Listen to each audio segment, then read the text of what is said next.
What's our topic today? I think it's Negotiation. negotiation. Yep. Yeah. Tricks or negotiating tricks or style or things that we can help our people on the call today. And in that, I love this because in the market that we're in right now, and everybody's in a different market around the country, right? But negotiating makes the biggest difference in the world because very often it makes the difference between a deal happening or not. So Hmm. I love that they decided to make this the topic of the day. I agree. I'm very excited about this. This is something that I know we were talking about having meeting doing a live event because this is one of the negotiation tactics, and I'm going to talk about that too, Dave. So it's going to be super valuable for everybody today. Mhm. Hmm. There's Pete. Hey, Pete. What's up, Hey, Petey? what's happening? How's it going?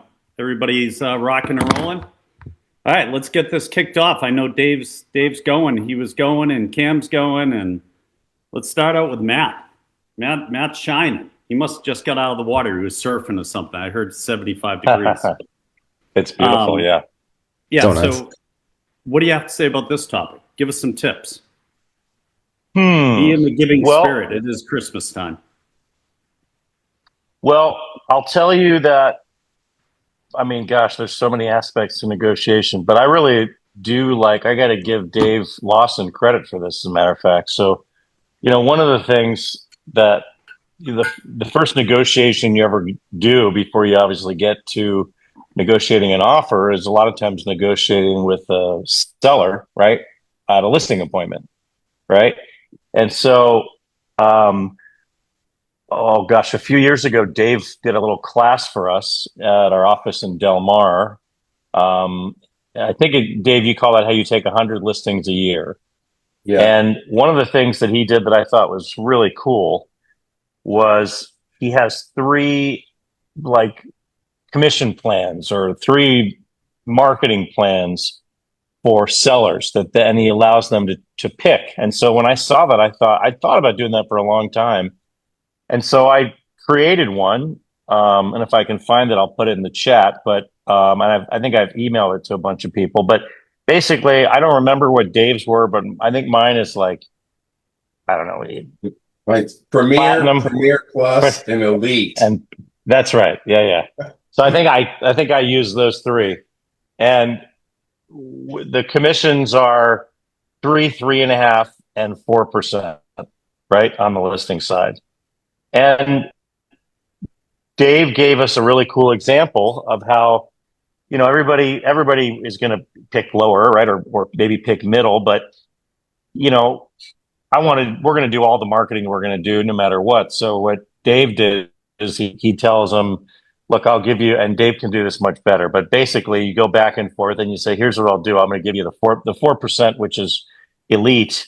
I can do that for the Premier Plus commission, right? So I can give you everything we do normally at 4% for only 3.5%. And then I think Dave said, but the only way I can do this if you don't tell any of your neighbors that I No, gave you such a deal. you have Okay, to I'll do let you three do it. You things can for do it. me. Yeah. Okay. Yep. Go ahead. What Okay. are they? So, well, the first thing is you have to promise I'm in the business of doing the absolute best job, not discounting. So number one, you can't tell anyone. Is that fair? Yep. Okay. That's fair. Number two is after I list your home or when I list your home, do a great job, get you the price you want. You've got to agree to do a 5-star review for me on Google and Zillow. Will you do that? Sure. Yep. Okay. And the last one is, and the other thing is not only are you not telling your friends that I discounted, but you're going to tell everybody how good of a job I did. So I'm going to expect at least one referral, 1 to 2 referrals from you in the next year. Is that fair? Fair enough. Yeah. That's You perfect. reach your hand across the table, shake You his shake hand, their and hand. say, you got a deal. You kind of twist Mm-hmm. your head a little, nod, you got a deal. Mm-hmm. I'm so excited, right? So yeah, so I started doing that a few years ago, and now I'd kind of fallen into the little bit of a the trap I think that a lot of agents do, especially on more expensive listings, of just saying, "Oh, it's 2.5%, it's 2.5%," and now it's 3.5, or 4. And I also love the way Dave, when he gives that presentation, says, he gets listings that are, $10 million listings at 3.5%, or 4% or whatever. So even though he's competing with other agents who are going in there saying, "I'll do it for 2, I'll do it for whatever." So that's something that I really like. That's what I'm primarily a listing agent. I try to spend all my time going on listing appointments. And so that's a really big one that I got from that I stole from Dave: Premier, Premier Plus, and Elite. And if anybody wants the one that I use, just email me and I'll send it to you. Yeah, Love you that. can email me and I'll send it as well. Mm-hmm. Yeah, that's great stuff, because I think it gives them options and it separates you from everybody else. And something, the people who are looking for discounters, they're not going to be your people. You got to be willing to walk away from that, or try to turn them so they understand the difference.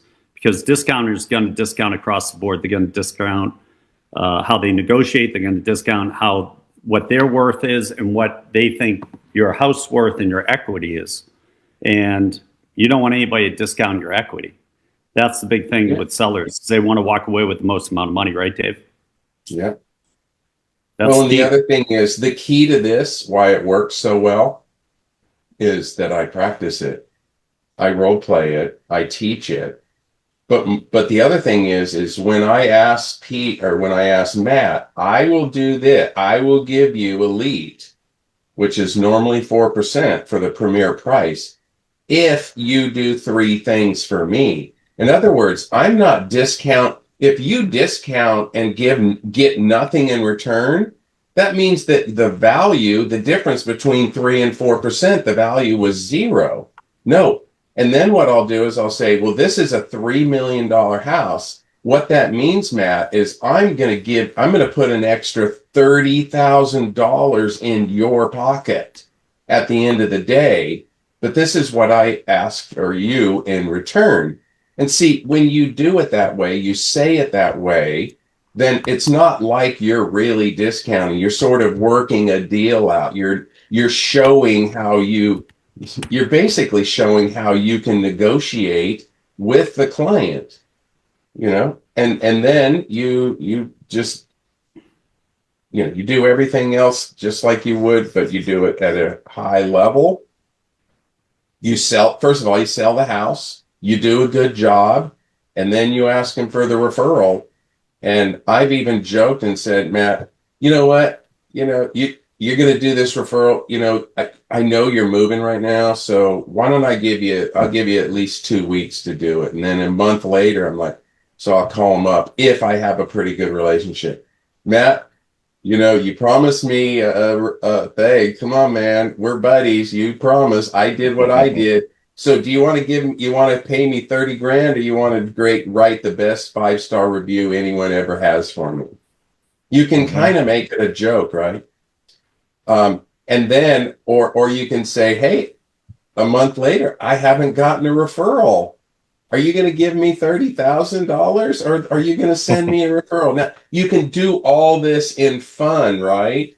And you can only do these kinds of things if you've built a really good, you have to know the person, you've got to build rapport. You got to do a lot of things, right? So. Yeah, I think that's super important. I like how you deliver the message, Dave. I think that's really important to have the right tempo, the right reflection, not only in your voice, but how you deliver it. And it's really, really important, you guys, to practice this. And don't practice in real time, practice ahead of time so you have it down. It's a process. It's really, really important, because people want to work with people they trust. People want to work with people who are excited. People want to work with people who are enthusiastic. So never downcast the house. You can make suggestions, during the negotiation, but don't downcast their house, because they think their house is perfect. They think their house is usually the best thing since sliced bread, right? So that's really, really important. I like how you deliver that and you give them options, right? I never use the word discount. It's a no-no in my book because it's a positive. I always say reduce service. You know, if somebody's offering you 2% in the negotiation or 1.5%, I would say, oh, you know why that concerns me? Can I share with you why? And they're going to say, yeah, because they're usually reduced service to desperate. They can't provide all the services that we provide.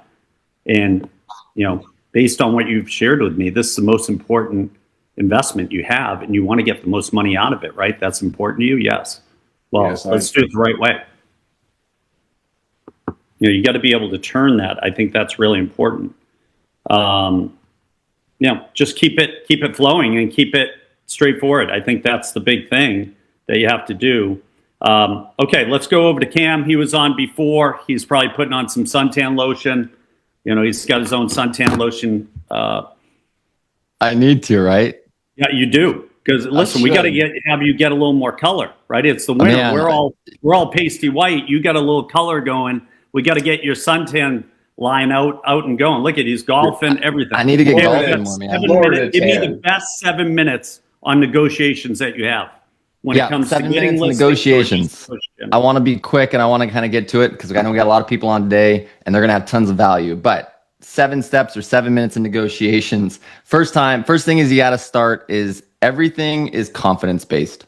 Okay. No matter what you do, buyers, sellers, agents, if you go in and you say, well, you think I can, maybe, I hope it'd be great. No. That's not how we negotiate. We need to establish communications at the beginning of no matter what transaction it is. If it's a buyer agent, or excuse me, if it's a buyer, it's a seller, it's an agent, you need to start the communications up front and you need to lead with confidence on explaining how the process is going to work so that we can work together to make this work as best as we can. The sooner that you get an understanding between your buyer clients or your seller clients or the agent, the sooner that you can start moving forward and putting the deal together. And that is why up front, you have to get over all of those big rocks. If that's commission, if that's price, if that's whatever it may be, competition, you have to get those rocks out of the way first. That way they can, move forward in doing that. I'm going to go through the 3 biggest ones that everybody talks about. And David, I know you're going to love this because we were talking about this on the phone. 3% on buyer sides in your buyer broker agreement. Every buyer goes, well, we don't want to have to pay, more. I'm now writing my buyer broker agreements at 5% because Lennar down here is offering us 5%. So that's just what it is. And then I explained to them the simple answer to that is, listen, you guys, this just allows me to go and negotiate for my commission because that is a law that has changed last year. Right? You're not putting it on you. You're just saying this allows me to go negotiate. And you end that with saying, and I will never hold up you buying your dream home because of my commission. I just have to go and negotiate that when we put in our offer. Does that make sense? And they go, oh, okay. Buyers, all they want you guys is someone to represent them, to help them find their dream home. Once they realize that you're not getting them for a whole bunch of money, you're just having the ability to earn your earned commission, and you're never going to stop their progress. So for buyers, I love doing that. For sellers, this is obviously a challenging one because you're going to go up against agents that are flat fee agents. You're going to go up against agents that are, like Pete was saying, they're not offering anything. They have nothing to offer. And those are really simple. That's a simple rebuttal, you guys. And it's a super powerful rebuttal is when someone says they're going to do it for cheaper to you, you say, oh, great. And you make sure sorry, I forgot about this part. Anytime that you have an objection come to you, you make sure you repeat it back to them exactly like they said it. This is paramount, you guys. This is so important because when you do this, 50, 60% of the time, you'll repeat it back to them and they'll actually change their question because they didn't know what they were asking. They're just kind of bouncing things off the walls. So when you just confirm that you understand what they're saying, then you can you can handle the objection. For sellers, though, I like to say, oh, okay, so they're agreeing to do it cheaper. Did they say that they were a listing agent? And everyone says they're a listing agent, especially the good ones, because that's their profession. That's what they do. They are, predominantly listing agents. That's why they're trying to do it cheaper. They're not actually going to go out and try to find you a buyer. All they're doing is listing it, putting it on the MLS. You're paying them 3% to do that. I don't know if you know this, but if that's all you wanted from them, you can actually pay a guy $500 and he'll do the exact same thing. Now, I don't recommend you do that because we've shown, and this is the key, you guys, you have to have some numbers. You have to have some data to back up what you're saying. You can pull out your sheet and you say, look, guys, the ones that were listed at, no commissions or they weren't, because we can see all this data. Look at how they sold. The important part is here, you're obviously choosing homes to show them that are less than homes that you personally have sold. If you average sales price is 98%, you're not going to show them discount listings that are 105%. You're going to show them discount listings or, low fee commission listings that sold at 92%, 91%. You get to choose this when you're presenting it to them, right? When you do that, you're going to say, listen, yes, I charge more money, but at the end of the day, you're going to get 8, 9, 10, 12 more percent. And that's going to end up being $30,000, $40,000, $50,000 more, or however much it may be. And in terms of my commission, you're going to be paying me absolutely nothing. So let me ask you, and again, this is the close, and you never ask questions that you don't know the answer to. The question though is, let me ask you this question. If you walked away with 15% more and you ended up paying me an extra 1.5%, would you come out farther ahead, or would you rather save that 1.5% and end up being like one of these guys? And I do this. I point to it on the sheet. Would you like being one of these guys that sell for less? And of course they go, well, and you have you have all the information. They can't say, and then you'll go back and forth a little bit. You'll explain it to them. You'll go around in the circus and explain this. I completely understand. But by doing all the stuff that we do, then you need to pull up all the stuff that you do, your marketing, your tactics. For me, it's my social media, being able to show millions of views. Right here, you guys, I got 3 million views on yesterday's video on this beautiful house. No one else can do that. That's why you hire me. Those are the things I provide you. And then they obviously say, well, you're the one we want to hire. Great. Then we move on to the price aspect. So remember, you guys, it's all about how you start the conversation. It's all about how you lead into the conversation. I don't want to go super long. For agents, it's you start the conversation through email because you have it in writing, and you explain, typically it's commission based, or if the seller is unhappy with this offer when you're presenting an offer to the agent, make sure you counter including my buyer's commission. The reason that's so important is we're trying to finance it. They don't have the cash to bring on top. They want it to be part of the sales price. That counter offer needs to include the ask co-broke, right? And then you work with them. You're negotiating. That's what we do there. I'm going to cut it off though, so everyone else has time. Great topic today though, guys. Good job, hey, Cam. Would do it. Go Hey, ahead. Cam, can I ask a quick question? So when you submit an offer, you're saying that you always send an email in writing to the listing agent and Explaining the offer. Yeah, and saying I'm asking for 5% or 4% or whatever it is on the buyer broker, and it needs to be part of the deal. Counter hire, do whatever you need to do, but you got to factor that in, right? I don't tell them to counter hire. What I do is I tell them that no matter what the counter offer we're expecting back should include the covered co-broke commission as part of our buyer broker. And like I said, I'm now taking them at 5. Yeah. And what I do is I say, listen, I know you're not Lennar, so I'm not asking for 5, but this offer is including our 4% co-broke. And that's the least we're going to take. So any counter offer you provide back to us, make sure that's included because that is part of our offer. And are you having success with that? Yeah. Our average days on the market down here are like 200, and there's a lot of homes that are sitting on the market 400, 500 days. We are sending in offers for $500,000, $600,000, $700,000 homes, $150,000, $200,000 under, and we're working from there. So we're having a lot of success. Sellers down here are just, our market is very unique because obviously we're about 35, 40% down on all-time highs. I think the rest of the markets are going to have a slower slide, not like us, but we're in a unique market because sellers down here that bought 10 months ago, 12 months ago, they're underwater $60, $70, $80, $100,000 on $600,000 houses, you guys. These aren't $2 million houses. The market shifted very quickly. So sellers down here are very negotiable, very open. They're thankful for when you present them an offer, even if it has 4% commission and it's 80,000 under, they're like, we'll try to work with it. Not that you always do, but we do our best. Tell them the market you're in, Cam. So we are in Southwest Florida. My primary market here is Southwest Florida, which is Cape Coral all the way down to Naples, Florida. Naples is actually the richest area code per capita in the entire country. That market is literally at a standstill for most of those, $7 million, $10 million, $12 million. It's just kind of sitting. For the lower price homes, they're still moving. We're slinging them, but it's because we're aggressively offering. Our buyers are getting what they feel is a great deal. And I agree. I think right now is the time to go because sellers don't know where it's going. We don't know the direction it's going. And a lot of people are in that situation that they're recent purchasers that need to move for whatever reason and they don't have an option.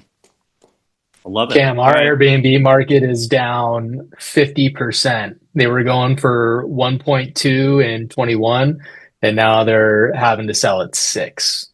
So 50% down on a 1-2 house. So Where's those that, people Ross? Out from in Palm Desert, or that's North Palm Springs, actually. So if you are negotiating, I think a great thing to tell your clients is let's invest in the real estate, not the ROI, because anything can change, right? The city ordinances, people's temperament for getting a vacation house, because in today's atmosphere, who needs a second house? You know what I mean? They need like a hole in the head with the way some people's businesses are going.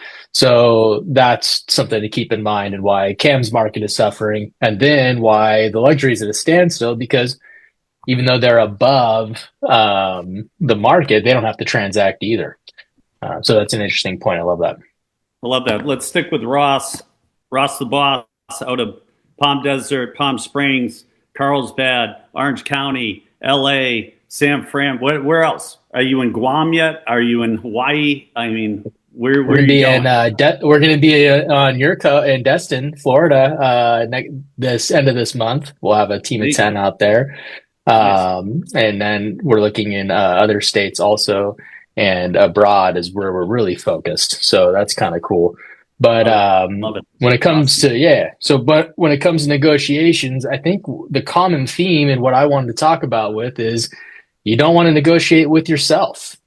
You have to know what you're bringing in for your clients before you walk into any negotiation.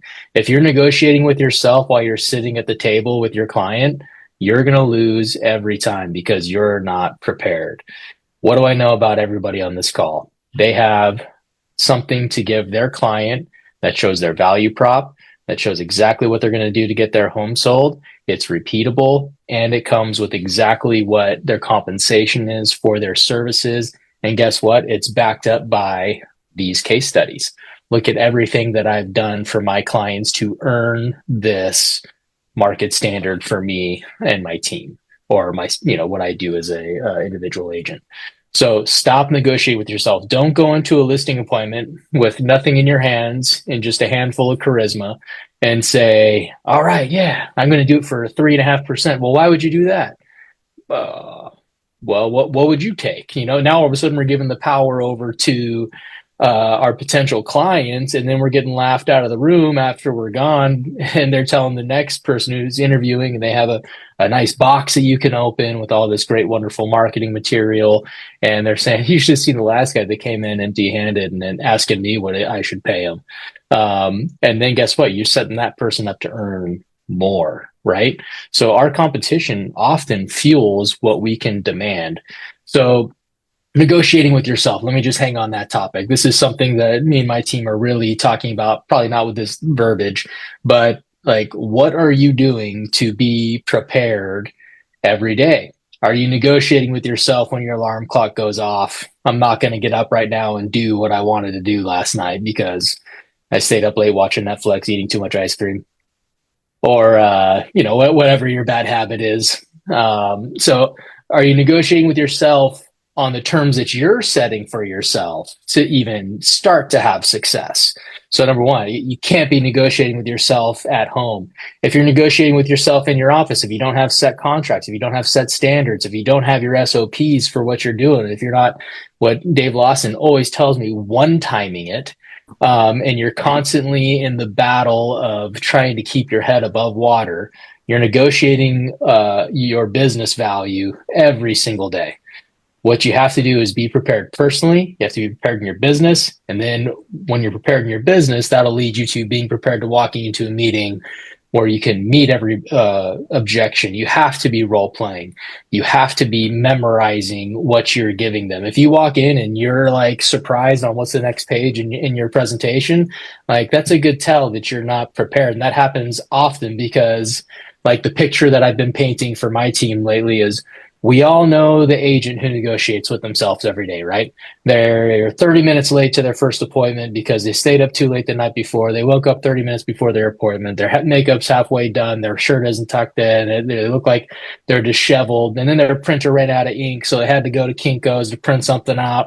They're showing up to the meeting frantic because they're 30 minutes late. Their client doesn't want to work with them anymore. They move on to the next meeting, which now they're an hour late for because they had to kiss butt with a previous client to earn that time back. And the cycle continues. We all know that realtor.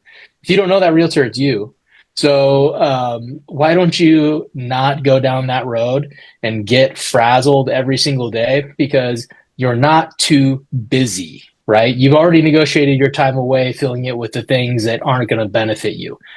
You're not too busy. You're just not focused on the things that are going to make you money. You feel like you're busy because you haven't allotted the right amount of time to complete the task to be prepared and successful. So that's all you guys will cover the art of the negotiation. But if you're negotiating with yourself and not prepared, you can't win anything. Love it. It's good stuff. I think that's a really important point. Don't negotiate with yourself. X-Man, what do you have for the best negotiating tips? Give me the secrets. So this is pretty basic that everybody on the call can do is, reach out to the listing agents. I mean, when I get a listing, you'd be amazed at how many agents are lazy and don't even call me, right? So us as listing agents, we have massive influence over our sellers. Does everybody agree with that? So especially on competing offers, so what I would do is I would call Pete, or I'd call Matt, or I'd call anybody that the listing agent is, and I'd sell the shit, excuse my French, out of my buyer. Because all agents want to know is they want to know that they're going to get paid. So I make sure that the listing agent knows deep inside that my buyer is going to close this deal and they're going to get paid. I mean, that's a real simple negotiating tactic, and it's worked amazing, right? The other thing, if it's a finance and not a cash offer, have the lender call the agent. I mean, just be proactive. Call the listing agent ahead of time. What does your seller want? Find out. Get information. Do the research. Find out if they're moving out of town. Find out what's important to them, and work your offer. Two things happen when you do that: is you're writing a better offer, number one, and what does the listing agent think about you? That you're a freaking good agent, and you're going to close this deal. You're not just some poop-head agent that just started in the business. They know that you know what you're doing. So, those are two basic ones I think that people can do. Some of the people on my team, since they don't know every agent, they'll ask me, "Hey, do you know Matt Battiata by chance?" Because I'm writing an offer on one of his listings. I do. Hey, can you give him a call? Of course I can. Hey, Matt, my agent Craig Holbert's going to be writing an offer on your listing in Carlsbad. Great guy. He'll close the deal. Again, he'll close the deal. His buyer's awesome. So that's kind of a basic one that everybody can do here. Yep. I like that. That's really good. I think communication is key. We always talk about that. Don't be the secret agent. None of you guys are James Bond. I'm just giving you a heads up. So when it comes to negotiations, be over communicating and pump up your client. If you're on the buyer side, if you're on the seller side, be really communicative and look at all the details, get it all in writing. Don't do things verbally. It has to be in writing. A lot of markets like to do the preliminary stuff in writing. I'm telling you, it's the wrong way to do it. You'll end up with a miscommunication or a misunderstanding, and then you're going to have to try to clean it up later. It'll be a mess in aisle 5, and you'll be holding the mop, just so you know. Randy, what are some of your best negotiating tactics or secrets that you're using, especially with investors and investment properties? I mean, right now, investor properties are the hottest thing since sliced bread, because a lot of these people are trying to close before the end of the year, which we have roughly 3 weeks left to get bonus depreciation. Go ahead. Yeah, good point. So with the investor clients, I'm pushing them to be proactive and aggressive in this last month. To your point, right? Some people are going to be a bit more desperate to close it out. So there's always good opportunity. When I was running the flipping business, that was always our best quarter on the purchase side was always our fourth quarter, right? Now, one thing that I'll speak to that's just happened, and this works for all, my investor clients, my retail clients. I just listed one of my good friends in Fallbrook, their house, and it's a retail sale, $1 million. It's probably worth anywhere between $1.6 million, $1.65 million. And, you know, I speak to them like I would if this was my house and or investor's house where they need to turn the money, right? Because as investors, we're turning money. The product is the house, right? Because every day we sit on the property, it costs us a ton, financing costs. So that's the approach. And if you ask any seller, most sellers will tell you, yeah, I want to sell as soon as possible, right? Like what seller wouldn't? So anyway, so I met with my clients and they asked me, first of all, should we, you know, list in December? You know, we would love to sell as soon as possible. What's your thoughts? Well, I was like, one, yes, and let's discuss the price though too, which I'll get into in a moment. And then three, let's take it off the market. Let's set the expiration day of our listing the week of Christmas so we don't let it sit there. And then let's come back live again, probably about second week of January, right? So we don't just keep racking up days on market because that's going to hurt us, right? We can literally come back at the same price, maybe even higher if we see an uptick in activity, maybe because rates go down. So I've had that happen before. But let's test the market in December. You have nothing to lose. You can always say no to any offer that comes in. How does that sound? Yes. Okay, great. Now let's talk about price. I was like, so interesting thing we have in California that I don't even know, maybe you guys know, I don't think any other state has ranges. Does any state have a range in their MLS? Hawaii, Yes. I think that's it. I think Hawaii, Okay. maybe. I don't know. So we have the ability to put a property in a range in the MLS, and that sounds good. However, to most it's confusing, I would say. But the thing that I don't like about ranges in a buyer's market or let's say a level market is that it pulls the high number and syndicates the high number of the range into Zillow, Realtor.com, and Redfin. So it kind of defeats the purpose of the range, right? So if I'm going to put a range for this property in particular, I would suggest to my client, let's put a range at 1.55 to 1.650, knowing that you're trying to shoot somewhere around 1.6, right? But if I put that range in the MLS, it will pull the 1.650, and now I'm considered like every other listing that's sitting there as far as higher price point. So I said, so what I do in slower markets, and I've done this when I was, you know, selling lots of my own flips in a slower market after the last crash, I would actually take the low number of the range. So we first determine the range, and I did this with this client, and I get them to agree. And I also understand what they're trying to shoot for. But I was like, but let's list it at 1.550 only, and then let's mention the range in the first sentence of the public remarks and in the agent remarks.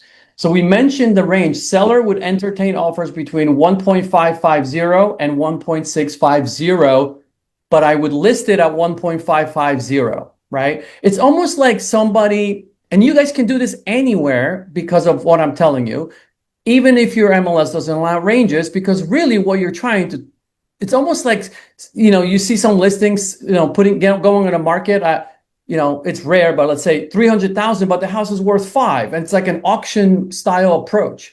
And the seller has a reserve built in. So imagine someone did that and they just said, oh, my client's reserve is 450. It's like, okay, duh, like, got it, right? You just want the attention. So it's the same concept. I just don't go that low on the number of the list price.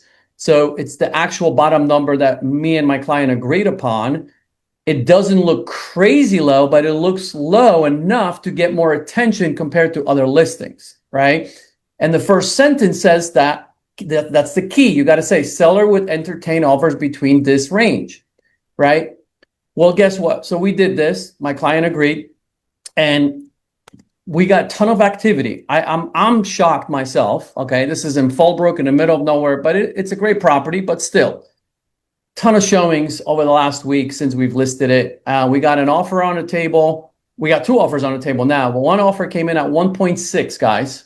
So it's already above list, 1.6 technically, because our list price is 1.550, but guess what? It's in the range. Because what I told my clients is like, look, good agents are going to explain this to their own client. Like, look, I know this list price looks attractive, but look at this sentence, Mr. Client. They are anticipating offers in this range. They specifically listed at this number to get more attention, Mr. Client. So the good agent is able to communicate the value of my own listing and get their excited client that's now emotionally attached because they went inside my home when they're submitting an offer, and then he got him up to 1.6. And then we got another offer, much lower, don't like the offer, but now I have multiple, and I have all this momentum of showings. And last night, my partner Jessica and I, we do everything together. We called the buyer's agent with a strong offer yesterday. And I say, when I have this momentum, I'm like, look, John, we really like you. You know, you guys came in strong. You were first with an offer. We have another offer. It's slightly lower than yours. We have multiple showings being scheduled. There's a lot of momentum. I'm shocked myself, Mr. John, right, to the agent. I was like, so I praised him for his good offer, made him feel good, told him, kind of what's going on. I was like, look, I've been doing this for a long time, and I want to honor you. And I explain this to my clients, right? They understand this approach. I have influence with them on this strategy, and they agreed that this is what they would like to do. Honor the fact that you came in first and fair, right? So instead of sending you a multiple counter highest and best, John, what they agreed up to is that I asked them what's their bottom number they want to walk away with. And they told me 1.6. So we're going to counter you at 1.650. I see your buyer's agent's commission is at 3%. We're going to reduce that to 2.5%. And we're trying to hit that 1.6 number net. Okay. If you get your clients to sign a counter that I'm going to send, if you tell me to send it, we got a deal.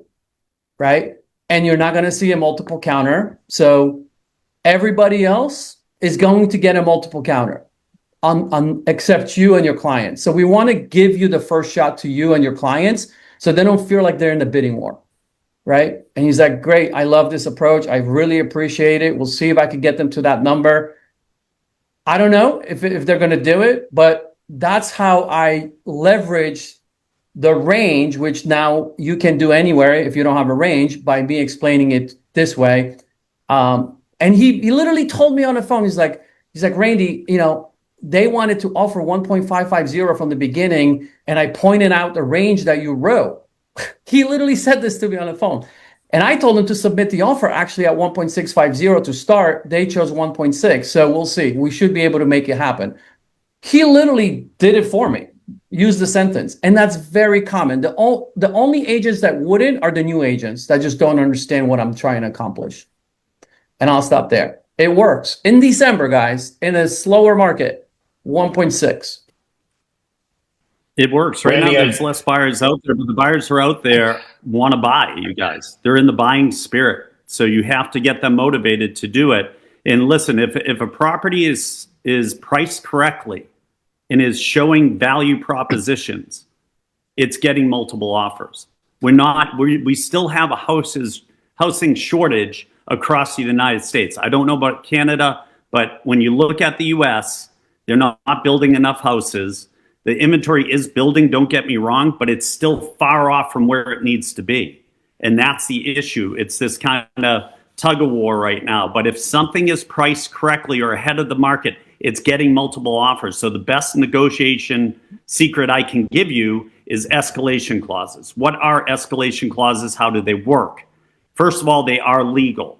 Second of all, you have to explain them to the listing agent if you submit one on your buyer's behalf, because listing agents typically are not familiar with them.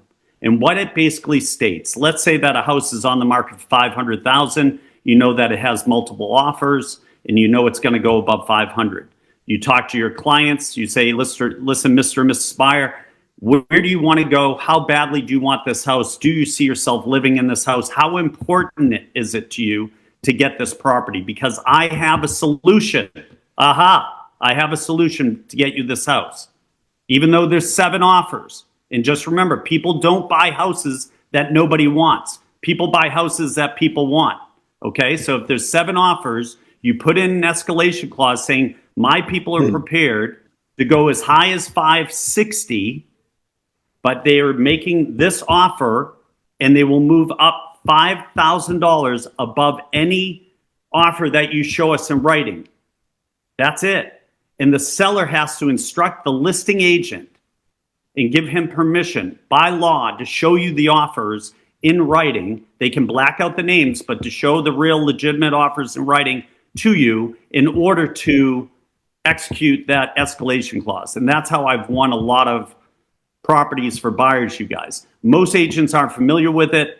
That's my secret of the day. Get familiar with it, learn how to use it, but you have to pre-frame it to the listing agent. A lot of times they don't know it. You can't just send it over, right? Don't just send it over in an email. Call them up and say, hey, this is really important. I want to walk you through this. This is going to benefit your sellers and it's going to benefit my buyers. We all win. Because otherwise they think you're trying to pull a fast one. They're saying, well, why don't you just offer 560? No, you're saying, look, we're offering this, but we'll go up to 560 or we'll go up 5,000 higher than the highest offer that you can show us in writing. That's how you win those types of offers when houses are priced lower or priced ahead of the market and there's a frenzy, right? I just saw on Owning Manhattan the other day, you know, this high-rise condo was on the market for $12 million for 2 years. They couldn't sell it. Ryan Serhant came in. He priced it at $6 million. They had like 15 offers. And he just did it reverse. And he used all the offers against each other and got the price way up closer to the 12. Because the market's going to bear what the market bears. All right, let's do a speed round. I want everybody's best little tip. Don't take 7 minutes. Don't take 1 minute. Give me a 30-second tip that somebody on this call today can utilize this weekend to get a deal on negotiating tactics. Cam, we're going to start with you. Take off the sunscreen. Go. Make sure everything's in writing. If you're going to negotiate, do it by text, do it by email. Don't do it over the phone. It is the single biggest thing I've seen in my career that has bit me in the butt and bit other agents in the butt. They think they can do it over the phone. Everything needs to be in writing. Okay, Dave Luxury Lawson out in Park City. Best negotiating tip right now.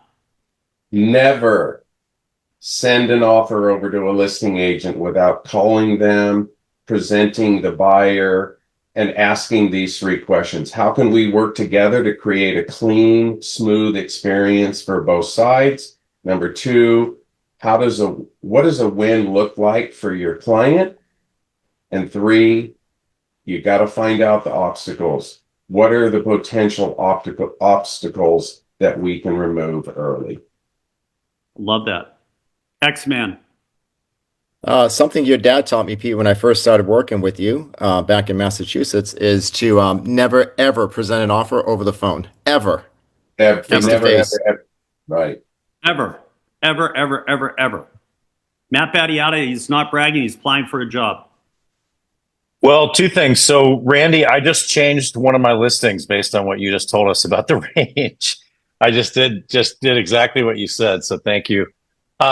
With what you said, Pete, about the escalation clause, what I like to do on an escalation clause, the wording is buyer to have the option to beat the highest bona fide offer by 5,000, 10,000, but I don't put a limit on it because we want to have the first right of refusal, right? Even if it's a ridiculously high number. And I agree very much. You have to explain it to the listing agent. And then I also, Kim, I love what you said because I've had multiple conversations with Dave Lawson about how we can get listing agents, you know, when we send over that BRBC at 3%, you know, I've had many conversations where I have, you know, explained it to the listing agent, you know, and then I get a counter back at 2%, right? So I like what you said about putting it in writing. It's really important. You really have to educate the listing agent. And I'm always still to this day amazed the number of agents that write offers on my listings and never call me beforehand. Absolute insanity. I can make their lives so much easier. I'll tell them everything they need to do. They just call me. Yeah. And We have you'll the give them playbook inside to get tips the on how to deal done. structure it. Yeah, he'll Yeah. give you tips on Yeah. how to structure it to win. Brian Yarbrough, I didn't see you before. You guys were hidden behind all the AI note takers. Tell me your best secret on negotiations. All right, I'm just going to read them off. So first thing, I heard it a bunch of times. Practice, role play, open-ended questions. Just practice them and always have them in your back pocket because open-ended questions will get the negotiations going back in the right direction. Position yourself as an expert. Whenever you have a chance, remind them, hey, listen, as an expert in the area, I really see this going on right now. Here's what's happening. as an expert in the area. If you have a license in your state awarded you, you're an expert. You may know where to go find answers and not have any answers, but you can sound like an expert because you have a license. That's what we're for. Come to your mentors or your other agents. Hey, as an expert in the area, I know. Let me get that answer for you. Okay. Your prior wins. Share your best recent case studies and your negotiations in your prior wins. It will take away the objection before they can use it against you. When you share a best case objection, like Randy was just doing, it takes it away immediately. The other person's, and then here's the last one. Tell me about some of your previous real estate transaction experiences. When you ask a question like that to a seller or a buyer, hey, tell me about your last transaction. You're going to learn everything what to do and what not to do. That's how I negotiate with people. I let them tell me how to negotiate with them because they just had a bad experience or a good experience. And so what were you thinking? Hey, will you cut your commission? I don't know. I've had a lot of sellers ask me that, and every time it's a little different. Let me ask you, what were you thinking? Well, our last seller, or our last agent, they bought the home warranty plan for us. Geez, you're kidding me. They bought your home, they closed escrow and they gave you a gift of the home warranty for the buyer. You know what? I think I probably could do that. I just gave up, $500 versus, hey, will you cut your commission? All the agents I worked with, they all think in percentages. 0.5%, 0.5%, 0.5%. You're giving away $10,000. Why didn't you ask what they were thinking? They might have just wanted you to buy a home warranty for them, right? Don't give up the commission until you understand. So when you hit a resistance point, geez, you're kidding. Well, tell me about a previous experience. And when you do that, it's going to unlock the secret. That's it. I love it. So Karina, give us your top secrets on negotiations. Okay, first of all, be creative, because if you're not creative, then you're setting yourself up for a very difficult negotiation. So there's a lot of things that I agree with all you guys today on that I do myself. I've grew up in an entrepreneur family, as you know, so we've been negotiating since I was a kid. But as far as the escalation clause, I love escalation clauses. I actually beat out 24 agents during COVID on a $1.5 million house, and it only cost my doctor $20,000 because when he was pacing back and forth, and he said the night before they were going to call it, he says, "What can we do to win?" And I said, "We've done everything possible. We have the escalation clause, all this stuff." I go, "We can't give them a Netflix subscription on this type of a house, and we can't buy them car washes. So the only thing I can think of, Doc, is if you and your wife give them, your medical services for free," jokingly. And guess what? We did. I put parameters around it, and we beat even the listing agent out of her own listing. And now I'm reselling it for $3.5 million. Right. So that's just, you have to be creative. And sometimes for him to only pay an extra $20,000 and win, and the people have never once called him for medical stuff, but we put parameters around it so they'd have to call during business hours and using their medical cards or whatever. But that's one example. Another is I never take anything less than 3.5% on a listing for me. Why? Because I know my worth.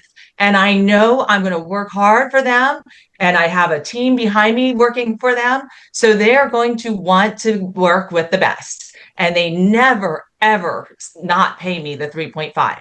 When I'm with my buyers consulting with them, I'm at a 4 to 5% every time. Lennar here is not giving us 5%, but I have actually strong-armed myself to get 6 out of them when I brought 2 houses to a 55 and over community to Lennar that was going to be bought by the same family.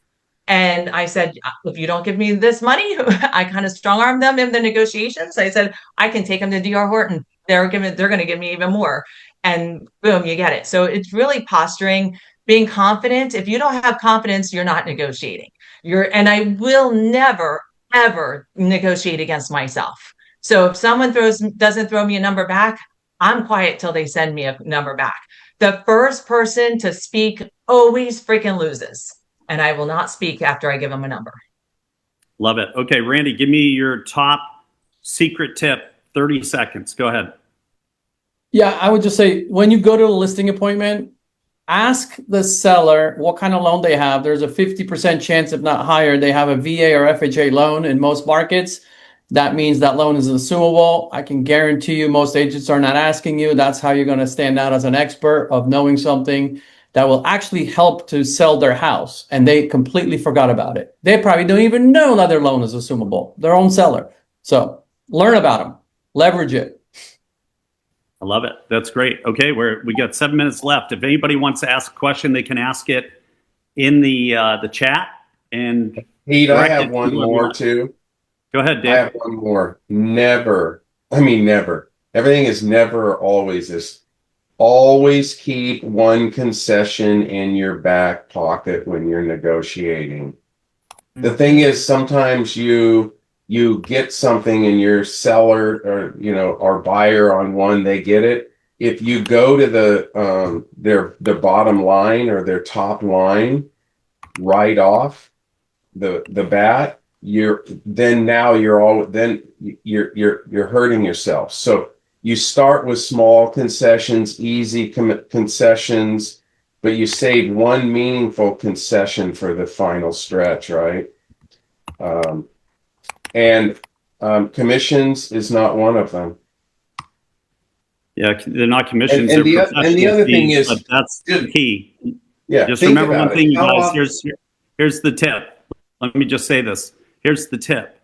You're a facilitator. You're not a participant. Your name's not on the deed. So stop giving up, whether you want to call it commission, I call it professional fees. If you're not a professional, you shouldn't be getting a fee. So be a professional and say, look, I understand where you're at. Let's go back and ask for the other $5,000.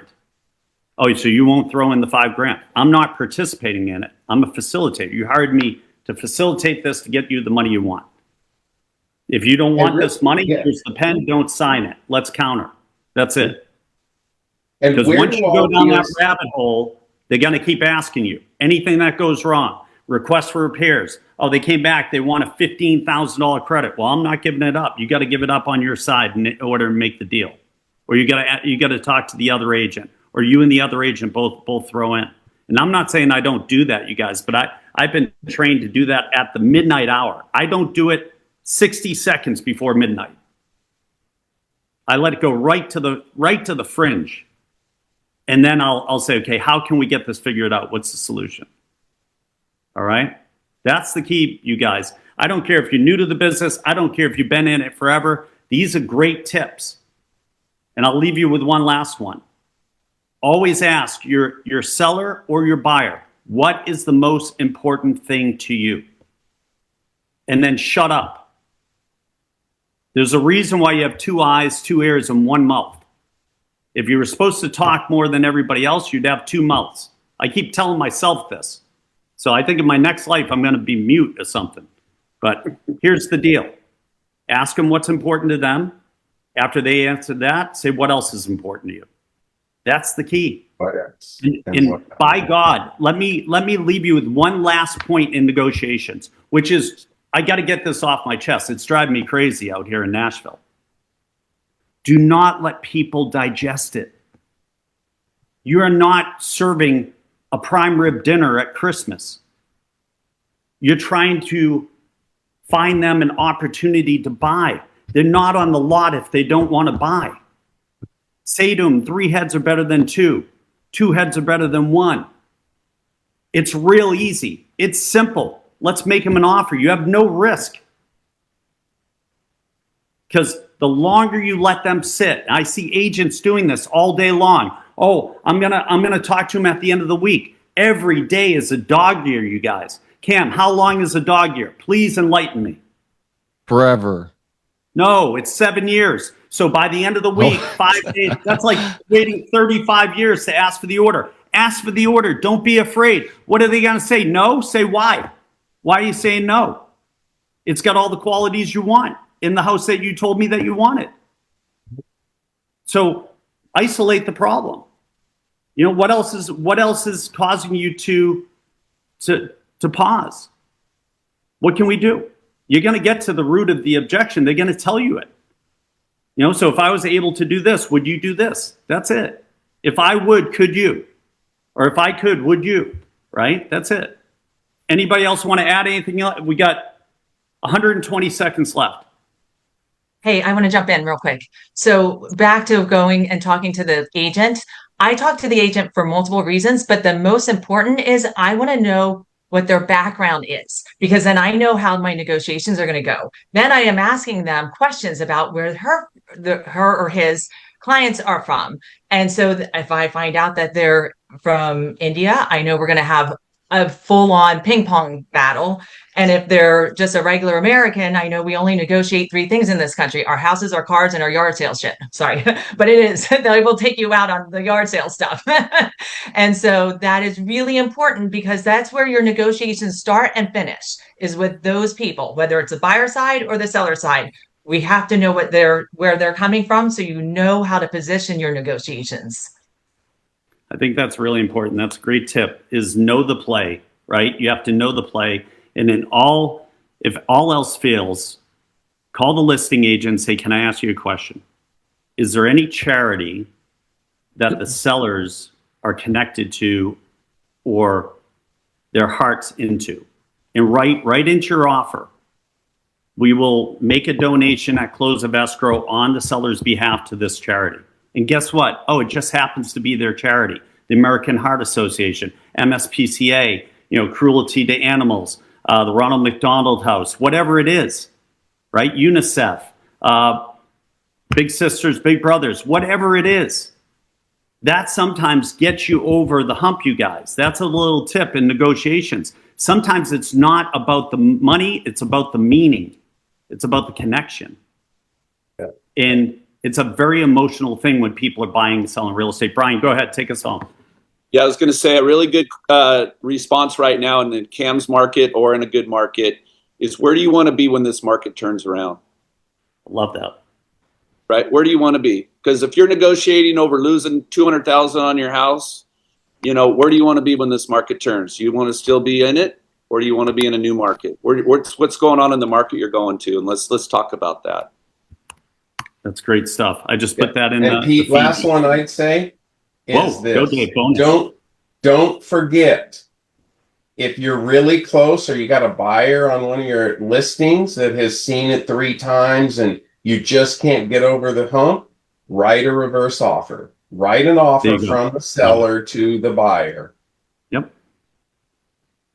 So the seller is allowed to make an offer to the buyer, you guys, with the terms, put it in writing, not verbal, not smoke screens, not by pigeon carrier. I mean, all these people want to do it the lazy way. They send me texts, they send me this, they send me that, or all the other people, which is hilarious. They either don't call me back, they don't text me back, they don't give me feedback. Does anybody see a common denominator? I think they all lose their cell phones at the houses I'm selling. So I always go over there and see if I can find new phones, because nobody calls back. Be different than 99% of the agents out there. Answer your phone when somebody calls. Be nice to people when somebody calls. Listen more than you talk, and find out what their motivation is and feed that motivation. That's it. Everybody have a great weekend. Thanks for coming. Invite people next week. We're going to have another topic. That'll be our last one before Christmas and New Year's, and then we'll pick it up in 2026. So go sell. It's the holiday season. Go sell a house. Later. Have a great day. Cheers. See you guys. Cheers, everybody.